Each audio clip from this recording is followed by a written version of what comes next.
Tolee, shamaa harika foonii jirtu qaqqaaliiwwan jaallatamuuwwan hiriyoota koo chaanaala yaadishii mararaa jedhu jalatti kan argamtan biyya keessaa fi biyya adda addaa teessanii kan na hordofaa jirtan nageenyi kan koo kan jaalalaaf kan kabaja iddoo isin jirtan hundumaatti siniif haa ta'u siniif haa baay'atu akkam jirtu nagaa keessanii obboleettiin keessan nagaadha.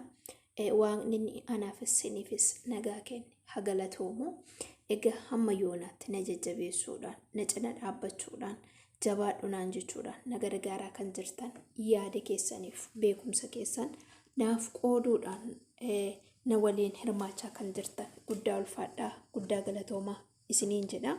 Chaanaalli kun kan keessanidha kan ittiin waa walirraa barannee wal barsiisnu waan beeknu waliif qoonnee waan hin beekne immoo wal gaafachuudhaan waa wal hubachiisnudha. Kanaaf maatii kan koonaaf ta'a maatii kan keessan isiniif ta'a jecha mata duree koo har'aatti yeroon darbu guyyaa har'aa akkuma beekamaa ta'e egaa baay'een keenya shamarran biyya Arabaati. Shamarran biyya Arabaa gaaffii hedduutu isaan gaafatama.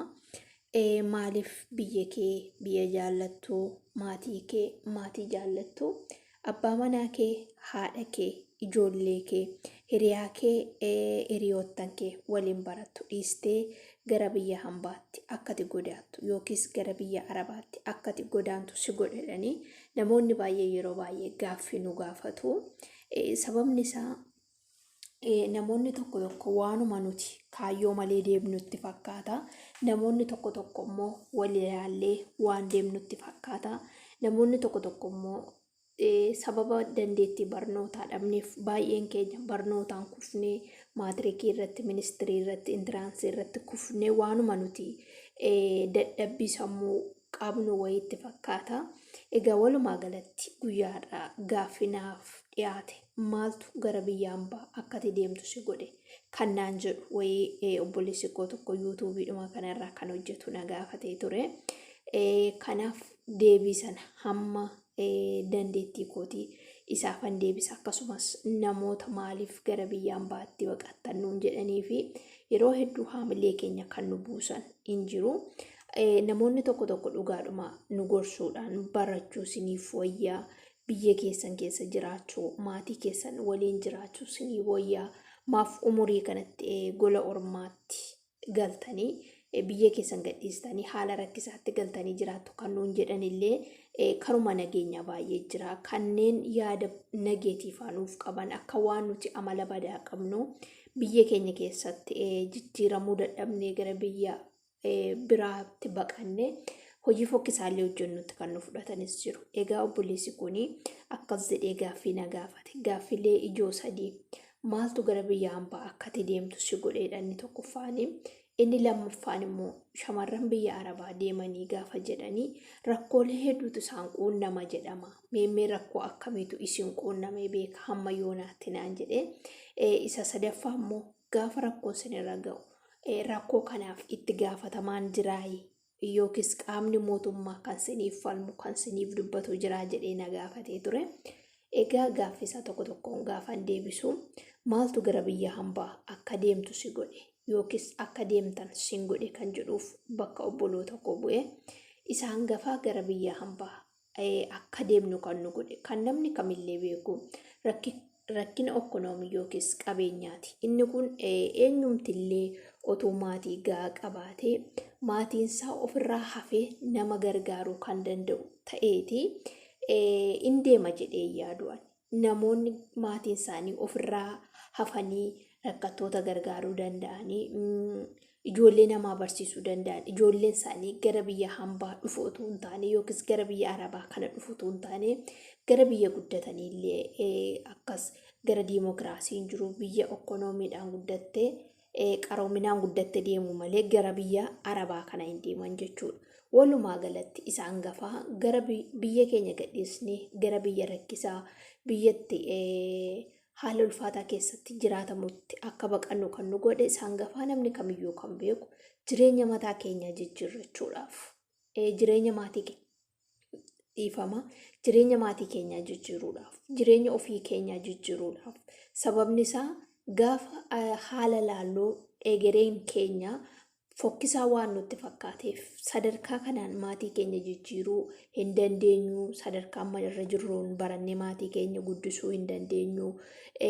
Borii keenyaaf rakkisaadha jennee baay'een keenya barnoonni keenya utuu nutti mi'aawu dandeettii barnootaa dhabnee utuu hin taane yookiis immoo waan namni tokko hojjechuu dadhabnee utuu hin taane biyya keessatti haala biyya keenyaa ilaallee haala maatii keenyaa ilaallee biyya keenya kan akkas nutti bareedduu fi namni biyya isaaf haadha isaa qixuma ilaalaa biyyoo fi haadha ofiiti. Haadha ofii dhiisanii deemuun biyyoo ofii dhiisanii deemuun erga deemanii akkamitti akkatti deebi'anii galan karaa barbaaduudhaan dhiphatu malee namni jaallatee haadha isaaf biyya isaarraa addan ba'u. Kanaaf biyya keenya gadhiisnee akka deemnu kan nu godhe isaan gafaa rakkoo jireenyaati. Isa lammaffaa immoo maaltu sinirra ga'a gaafachi deemta miidhaa akkamii sin qaqqaba kan jedhudha gaaffiin naaf dhiyaate. Egaa miidhaan nu qaqqabu tokko lama jennee dubbannee fixuu hin dandeenyu. Isaan gafaa namni lubbuudhaan yoo jiraatedha. Lubbuun garasitti wanti jiru tokkollee hin jiru. Namni carraa inni qabu lubbuudhaan jiraachuudha. Carraan namni tokko dhabe kan jedhamu carraa lubbuu dhabuuti. Kanaaf biyya ambaa keessatti yookaan arabaa keessatti lubbuu dhabuun jira. Namoonni baay'een lubbuu isaanii dhabanii du'a hamaadhaaf saaxilamanii haalota garaagaraatiif saaxilamaniitu rakkoon ulfaataan isaan quunname maatiin isaanii illee har'a dhufti moo mucaan koo bor dhuftituu jedhanii karaa eeganii utoo obboleettii isaanii obboleessa isaanii eeganii rakkoon du'a isaan quunname kan addunyaa kanarraa darban illee jiru jechuudha. Soo kanaafiyyuu rakkooleen an akka kanaan jira. Kana qofaatu hin taane rukuttaa hamaadhaan maatii biraa hojjetanirraa biraatti reebamuudhaan jechoota fokkisaattiin jedhuudhaan haamilee buusuudhaan akkasuma hojjetanii miindaa isaanii kaffalamuu dhabuudhaan illee kan rakkina hedduudhaaf saaxilamanii carraan kan tokko tokko iddoo gaarii ga'ee carraan isaanii isaan boqochiisarraa kan hafe tokko tokko haala ulfaataan isaan quunname sammuu isaanii jireenya isaanii kan itti dhaban baay'eetu jiru. Kanaaf rakkoon biyya arabaa isa kanadha jennee cuunfinee lafa kaa'uu hin dandeenyu. Dhugaa dubbachuudhaaf maallaqa ofii yerootti akka kanatti hojjetanii duddaa citanii saa'itii 24 guutuu hojjetanii gaafa nyaatan dhokatanii nyaatu gaafa hojjetan mul'atanii inni hojjetanii ittiin mul'atu jaratti hojjettee quufteettan jedhanii nyaattee quufteetta namaan jedhu. Kanaaf dhoksinee boonya mul'isnee kolfina yeroo baay'ee akka namni gadda keenya nurratti hin arginetti yeroo baay'ee sooshaal miidiyaa kanarratti gaafa ilaalan namoonni baay'een shamarran biyya arabaa ittuma tolee sooshaal miidiyaa kanarra oolu feesbuukii irraa akka kanatti caaffaru tiktookii irraa akka kanatti caaffaru yuutuubii irraa akkas ta'udha. Dhugaadha namoonni baay'een nan dhagaa waan ta'eef jechuudha.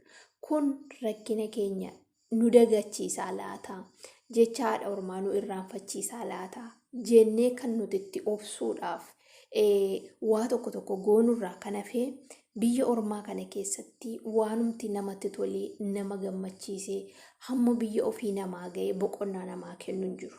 Carraan tokko tokkotti gaarii yoo ta'e illee baay'ee keenyatti carraa hamaaf fokkisaa keessa jirra. Garuu kaayyoo keenyaaf jennee waan manaa baaneef jennee ciniinnannee jecha haadha ormaa baachaa ifannaa ijoollee dandeenye rukuttaa ijoollee xiqqoo ijoollee daa'imaa dandeenye kana hundumaa keessatti arrabsoo fokkisaadhaan waan haamilee keenya buusu waan sammuu keenya ollu qabuu hin dandeenye hunduma isaa baanneetu biyya hambaa kana keessa jirraa jechuudha. Akka bakkeerraa mul'atu miti keessi keenya dhoksineeti kan nuti gaddinuu kan nuti boonyu mul'isneeti kan nuti kolfinu. Nyaanni keenya kan nuti nyaannu hin safaramaa kan nuti hojjennu garuu hojiin keenya saa'itiidhaan safaramee biraan ga'amu. Kan nuti teenyu ilaalamaa kan nuti hojjennu ilaalamu. Walumaa galatti jireenya biyya hambaa jechuun dhugaadha. Shamarran warra keessa jiranii fi jireenya aduu gadii isa fokkisaa jechuudha. Gaannab yookiis jireenya gubataa kan lafarraati yoo jennee maqaatti ilaalle ni dandeenya jedheen bira darbaa. Akkasumas gaaffinni sadaffaanii gaafa miidhamtan gaafa isaan sirreebanii gaafa isaan maallaqa keessan hojjettanii isin dhoowwatan miindaa keessan isin dhoowwatanii gaafa jechoota hamaadhaan rukuttaa garmaleedhaan sinukkaamsuudhaanii rakkoo gurguddaa kana isinirraan ga'an qaamni mootummaa siniif dubbatu biyya sana keessa jiraayee siniif immoo dubbataayee warra miidhamee gargaaraa jiraayiidha. Isa kana akkam biyya keessa jirutti jiranatti hin fakkaatu. Ijoolloon numti jiru sadarkaa qabu warri fakkeenyaaf kan ana dura waggaa 5 as keessa jiraate biyya kana keessa muuxannoo hedduu qaba haala garaagaraa qaba. Akka kanatti yoo wal gargaaran irraa kana fee dafanii qaamuma seerri kan nuu dhimmutu jira utuu hin taane qaamni mootummaa biyya kana kallattiidhaan yoo argee kallattiidhaan isa arge sana jechuudha. Kallattiidhaan isa arge sana akkam namni tokko du'a akkam namni tokko reebama jedhee ijaaf ijatti qaamni mootummaa argee yoo nuuf dubbate yookiis immoo nuuf falmerraa kan hafee mana keessatti kan rukutamanii mana keessatti kan miidhamanii fi qaama Itoophiyaatiin yookiis qaama mootummaa Itoophiyaatiin wanti deeggarsi nuu godhamaa jiru hin jiru. Hojjetanii maallaqa isaanii dhabanii harka duwwaa biyyatti kan galan jiru. Balaa adda addaatiif namoota humna qabanii mana keessatti ukkaanfamanii rakkoon irra ga'ee daa'ima qabatanii kan harkatti biyyatti galan illee jiru.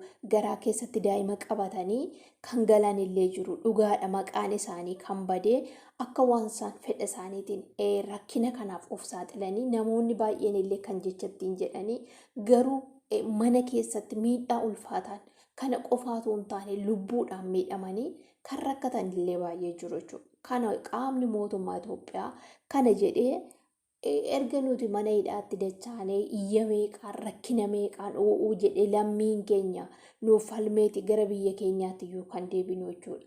Keessumaa yeroo darbee sooshaal miidiyaa irratti argaa turtanii ijoolleen Saawudii Arabiyaa jiran mana hidhaa keessatti waan isaan ta'aa turanii rakkoo isaanirra ga'ee mootummaan sana furuudhaaf kallattiidhaan dafee hin qaqqabne jechuudha. Erga uummanni mataa qabatee iyyee erga uummanni ijoolleen keenya biyya sanatti maaf dararamti rakkinni gurguddaan ijoollee keenyarraa maaliif ga'a duuti biyya keessaa ilmaan Oromoo irraa dhaabbachaa jiru akkasuma biyya garaagaraatti ilmaan Oromoo maaliif rakkinaaf saaxilamu jedhanii hawaasni uummanni erga mataa qabatee iyyee mootummaan dhaqe malee dursee mootummaan lammiin koo du'uun qabu otuu mootummaan iddoo nutti kenne isa kanarratti ga'ee eenyumtuun beeka mootummaan Itoophiyaa dhugaadha hojjetootaa fi mirga kenneef hin jiru jechuudha. Lammiin koo hin du'iini lammiin koo reebamiini lammiin koo hojjetanii miindaa isaanii dhabiin jedhee qaamni mootummaa otuu nuuf falmeeti isaaniyyuu hamma kana nurratti harka waliin fudhatan jechuudha. Biyya Itoophiyaa miti biyyoota Arabaa keessa kan jiraatan biyyoota hedduu keessa kan akka ijoollee Itoophiyaatti du'aa oolu kan akka ijoollee Itoophiyaatti reebamaa oolu kan akka ijoollee Itoophiyaatti rakkoo adda addaatiif saaxilamaa oolu gonkumaayyuu hin jiru kun wal sobuun barbaachisu jechuudha. Kanaaf qaamni mootummaa otuu nuuf dubbateetidha kan nuti barbaannullee jechuudha. Qaamni mootummaa garuu hamma har'aatti ariifatee nu bira ga'uudhaaf rakkina nu mudateef qaama mootummaa xixiqqaa yookiis immoo kan ijoollee biyya Arabaa gargaaru qaamni mootummaa jira garuu umaanuuf hin godhu erga nuti duunee erga nuti hojjennee harka duwwaa gara biyya keenyatti galle oduudhaafidha kan baay'een isaa sooshaal miidiyaa irra oolu. Kanaachi utuu tarkaanfiin tokko fudhatameeti lammiilee isaa irratti mirga qaba mootummaan Itoophiyaa. Mirga lammiisaa kabachiisuudhaa fi harka isaa keessa jira jechuudha. Garuu kun waan hin jirree fi rakkoo hedduu nurra gahaa oolaa kan jedhudha deebiin koo. Kanaaf egaa namoota akkasumaan biyyaa baanetti fakkaatutti akkasumaan miti rakkannee jireenya keenya jijjiirra jenneetu yoo Waaqayyo jedhe guyyaa tokko immoo jireenya keenya kana jijjiirrannee gara biyya keenyaatti akka gallu abdiin qaba. Kanaaf warri deebiin kanadha jettan koomentii keessan naa kennaa yaada keessan naaf kennaan isiniin jedhaa ulfaadhaa fayyaa ta'a na jajjabeessaa na gargaaraa karaa koollee waan isin gargaaru yoon qabaadhe isinin gargaara wal deeggarra gargaarsi keenya wal biraa hin hafiin isiniin jedha guddaan isin jaalladha isinan kabaja viidiyoo biraatiin hanga walitti deebinutti nagaan naaf tura.